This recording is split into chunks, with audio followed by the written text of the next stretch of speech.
Well, you see those last two, manage and lead. We've got to really separate those and be clear, because there's a distinction, yes? Those agree? Yes, managing and leading aren't the same thing, yes? So let's get clear on the distinction, because if we're going to talk about this facilitative leader, we've got to get this distinction. So I want to take a look at the difference between a manager and a leader, and we'll do it by way of one-word verbs. So you might say, for example, a manager talks to people, a leader speaks to people.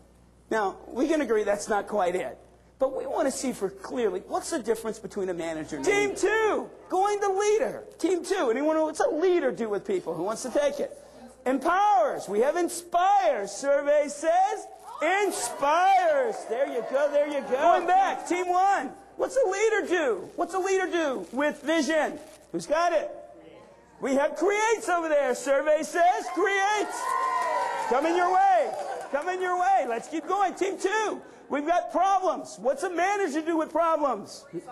Solves. We've got solves. Survey says solves. There we go. Team 2. 3. What's a leader do with problems?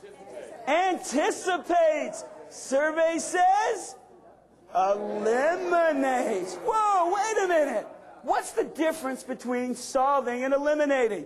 Anyone, Team 1, take me there. Difference between, who's got it? It redirects it. In fact, if you solve it the first time, what happens? It gets solved. Let's just say you have somebody who fills out a expense report, and it's filled out wrong. What's the manager do? Solves it, corrects it. Next month, guess what? Comes back again, wrong. What's the manager do? Solves it, corrects it. But if you're a leader, what do? There you go. Oh, you fire them, okay. Whoa, that eliminates the problem, doesn't it? It's gone. You'll never see that problem again. Well, we'd like to take a kinder, gentler approach if we can. And so you said training. Maybe train the person, figure out what the issue is. Huge difference between solving and eliminating. We'll keep it coming. We said a manager supervises, implements, solves, and satisfies. But look at what a leader does. A leader inspires, creates, eliminates, and anticipates. That's really different. In fact, let's put it in a sentence. While a manager does this, a leader is that. In a sentence, you would basically summarize the difference between a manager and a leader by saying, a manager's this, but a leader's that. Manager maintains, while a leader builds. Let's give a hand for that. That's good. We'll take that. We'll take that. Anyone else? Manager and a leader. We've said a manager's about today. While everybody, a leader's about tomorrow. One more. A manager is reactive. A leader is?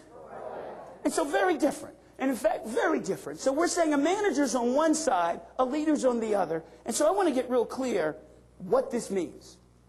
What this means to us is that leaders are not born. Leaders are developed. And so we find that they develop over 3 levels. Let's go through them. You'll see them in that handout. Level number 1,